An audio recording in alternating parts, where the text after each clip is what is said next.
चलिए अब बात करते हैं धर्म धर्मांतरण पर चुनावी रण की।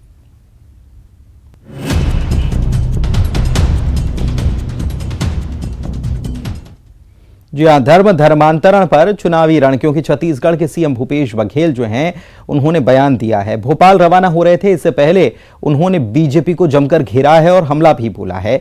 और बीजेपी के जशपुर में घर वापसी अभियान शुरू करने वाले बयान पर कहा कि बीजेपी के पास सांप्रदायिकता और धर्मांतरण केवल दो ही मुद्दे हैं। बीजेपी ने सीएम भूपेश बघेल के बयान पर पलटवार भी किया और कहा कि जब बीजेपी आदिवासी समाज के लोगों को उनके मूल धर्म में वापस करने का प्रयास करती है तो सीएम भूपेश बघेल को सांप्रदायिकता क्यों नजर आती है।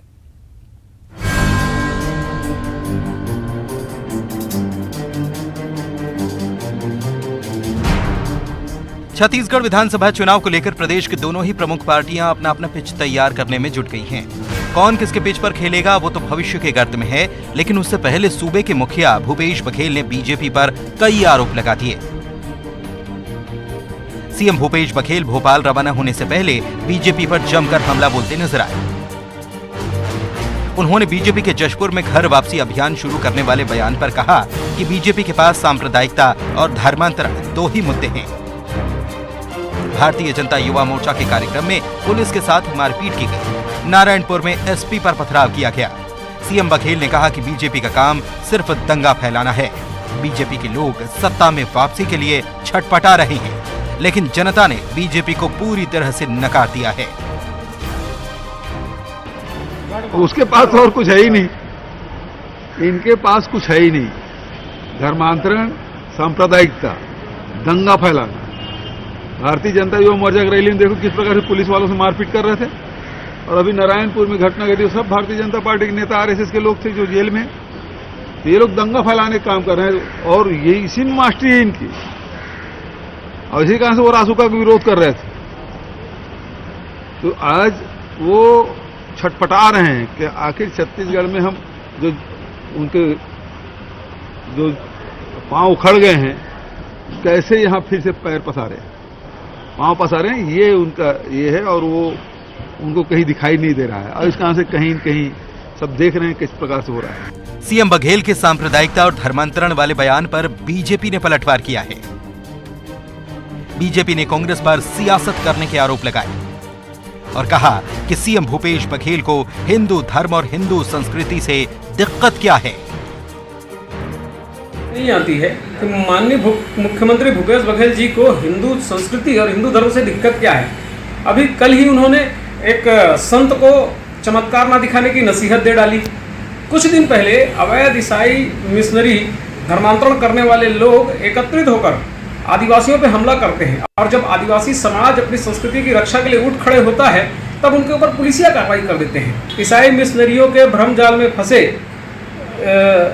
आदिवासी समुदाय को जब उनके मूल धर्म में वापस लाने के लिए भारतीय जनता पार्टी को प्रयास करने का प्रयत्न करती है तो मुख्यमंत्री भूपेश बघेल जी को सांप्रदायिकता दिखती है। मुख्यमंत्री भूपेश बघेल जी को स्पष्ट करना पड़ेगा कि उनकी भाषा में सांप्रदायिकता की परिभाषा है क्या। छत्तीसगढ़ विधानसभा चुनाव से पहले प्रदेश के दोनों ही प्रमुख सियासी दलों में आरोप प्रत्यारोप की सियासत तेज हो गई है। बीजेपी जहां धर्मांतरण, सांप्रदायिकता जैसे मुद्दे पर कांग्रेस को घेर रही है तो वहीं कांग्रेस विकास के मुद्दे पर चुनाव लड़ने की बात कह रही है। Bureau report, news 18। और आइए इसी मुद्दे पर करते हैं चर्चा। लक्ष्मी वर्मा बीजेपी की प्रदेश उपाध्यक्ष हमारे साथ जुड़ी हुई हैं। लक्ष्मी जी, आपका बहुत स्वागत। साथ में वंदना राजपूत कांग्रेस प्रवक्ता जुड़ी हुई हैं। वंदना जी, आपका भी बहुत स्वागत है। सबसे पहले लक्ष्मी जी, मैं आप ही के पास आता हूं। धर्मांतरण का मुद्दा आपके लिए क्या चुनावी मुद्दा रहने वाला है?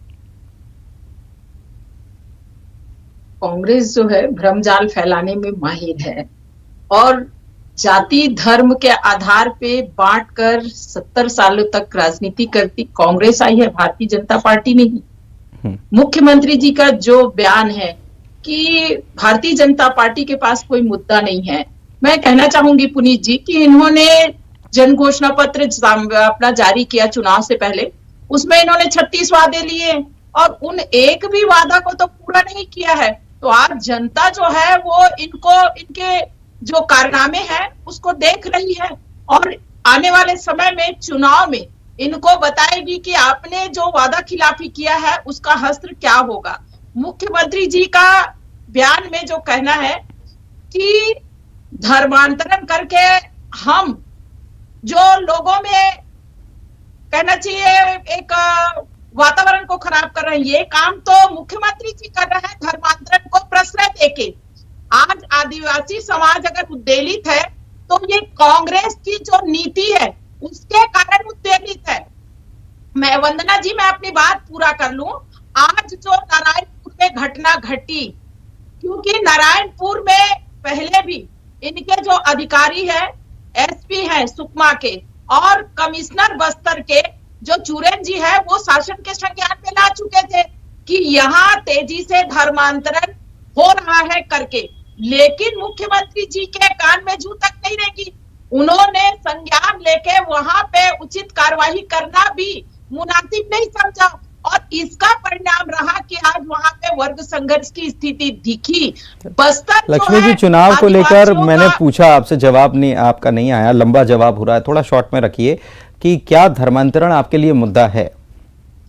देखिए, धर्मांतरण मुद्दा नहीं है, लेकिन भारतीय जनता पार्टी स्पष्ट रूप से चाहती है कि जो हिंदू समाज के लोग हैं, जिनका मिशनरी के माध्यम से लगातार 70 साल तक भारत में, लेकिन जब जब कांग्रेस आई है तो छत्तीसगढ़ में धर्मांतरण को बढ़ावा मिला है और उसके कारण जो बस्तर जैसे शांत जो कहना चाहिए क्षेत्र है वो उद्वेलित है।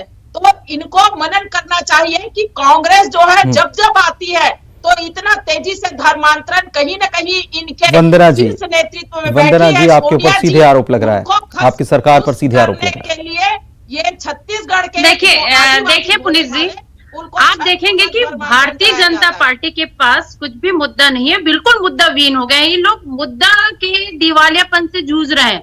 दूसरी बात, वाकई में आप देखेंगे कि छत्तीसगढ़ में आप अगर महिलाओं की बात करते हैं तो महिलाएं खुश हैं, आप देखते हैं किसान खुश है, बच्चे खुश हैं, यहाँ तक कि आप देखेंगे कि यहाँ बेरोजगारी दर भी काफी और राज्यों की अपेक्षा से बहुत कम है।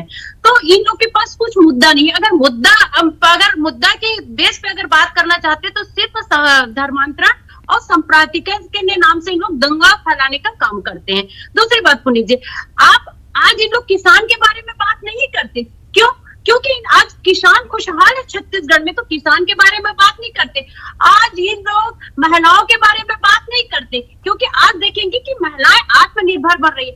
आज ये विद्यार्थियों के बारे में बात नहीं करते, क्योंकि हमारे जो विद्यार्थी है, हमारे जो गरीब किसान के बच्चे हैं, वो भी आज अंग्रेजी माध्यम में पढ़ रहे हैं, तो इनके बारे में बात नहीं करेंगे। और दूसरी बात पुनीत जी, इनके पास आप देखेंगे कि कुछ दिन पहले ये लोग बहुत अच्छे से हुंकार रैली का आयोजन किए थे महिलाओं के सम्मान के बारे में। इनको एक बार और हुंकार रैली का आयोजन करना चाहिए पुनीत जी, क्योंकि अभी छत्तीसगढ़ में एक बेटी के साथ बहुत बड़ा अन्याय हुआ है और ये अन्याय जो किया है वो आप देखेंगे कि जो प्रतिपक्ष नेता जी है चंदेल जी, क्योंकि जो बेटे के ऊपर एक रेप का आरोप लगा हुआ है और अभी तक इन लोगों की तरफ से एक भी बयान नहीं आया। वो बेटी चिल्ला के बोल रही थी मुझे न्याय चाहिए। लक्ष्मी जी, आप एक महिला है, एक महिला होने के नाते आपको आगे आना चाहिए और उस बेटिया के मान और सम्मान को बचाने का काम करना चाहिए। पुनीत जी, सिर्फ छत्तीसगढ़ की बात नहीं है, मैं आपका ध्यान आपको दिल्ली की ओर भी ले जाना चाहूंगी कि हमारी पहलवान बेटी के साथ भी कितना अन्याय हो रहा है। जो पहलवान बेटी अपने देश के मान सम्मान को बचाने के लिए, जो अपने देश के गौरव को बढ़ाने के लिए काम कर रहे हैं, आज उस बेटी के साथ अन्याय हो रहा है। उस बेटी के लिए हमारे जो नरेंद्र मोदी जी एक शब्द नहीं बोलते। क्यों नहीं बोलते?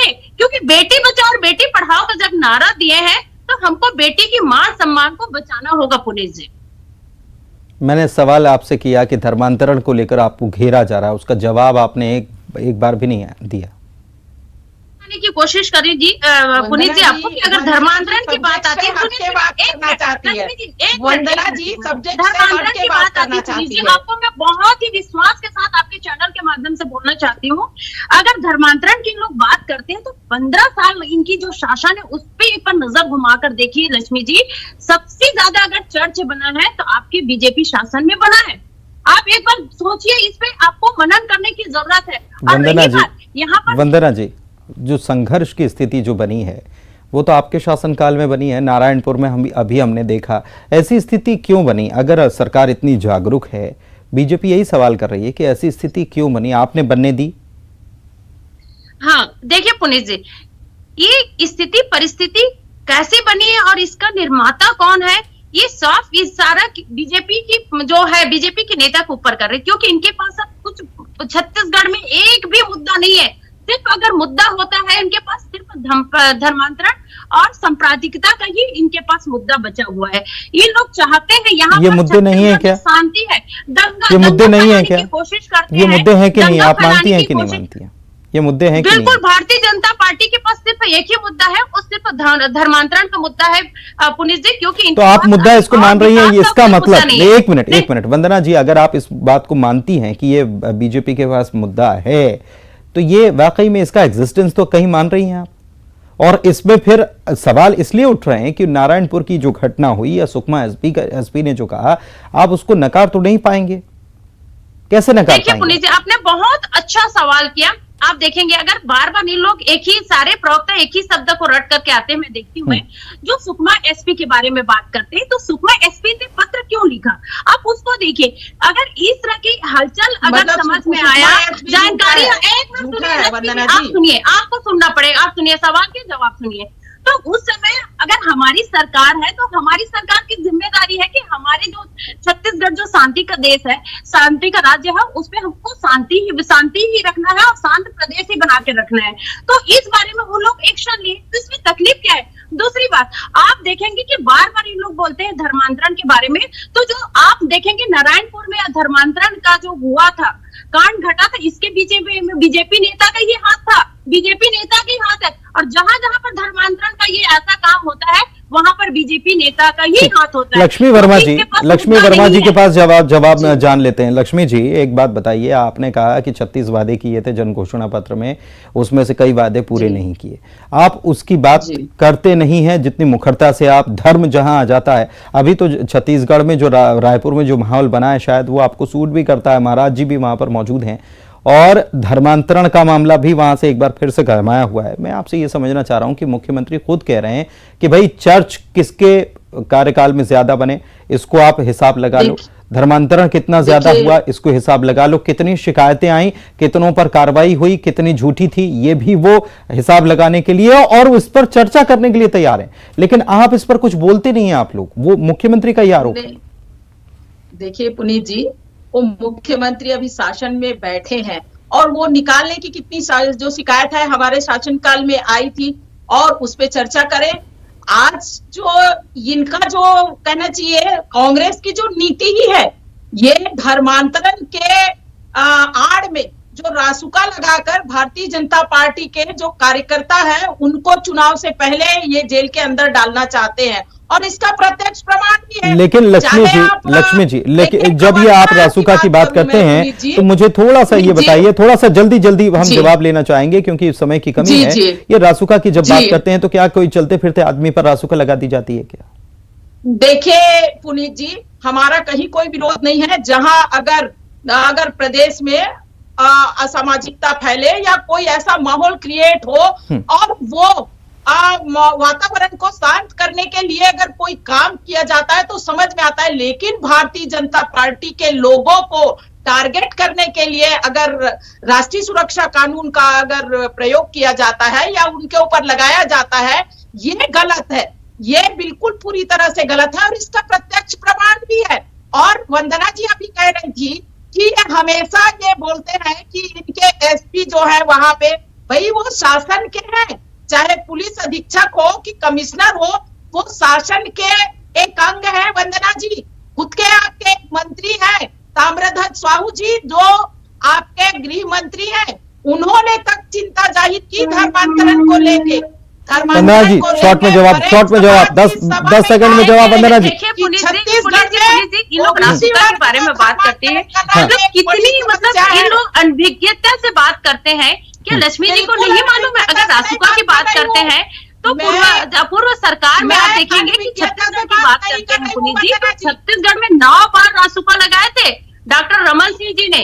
तो ये रासुका लगा रहे थे, इन लोग इतनी छटपटाहट क्यों हो रही है? इन लोग को इतना डर क्यों? कांग्रेस के देखिए आप लोग डर रहे हैं, आप लोग को डर लग रहा है क्योंकि आप लोग दंगा फैलाने वाले जो आप लोग के विचार है ये इसको हम कांग्रेस लोग अगर कोई का प्रतिबंधित अच्छा बनाना लक्ष्मी वर्मा जी, चाहते हैं, एक तो जवाब हम दीजिए। नहीं ये तो आप डिबेट कर रहे हैं। ऐसे ही, देखिए इसका तो कोई अंतहीन है, लेकिन एक जवाब मैं जी। आपसे जानना चाहूंगा कि जी, ये बोलिए, रासुका जी। तो एक अलग चीज है, लेकिन धर्मांतरण के मुद्दे पर मुख्यमंत्री कहते हैं और आप कह रहे हैं कि भाई हम वापस घर वापसी कराएं। अरे जुदेव साहब बहुत पहले से करवा रहे हैं, अब भी आपको जरूरत हो रही है।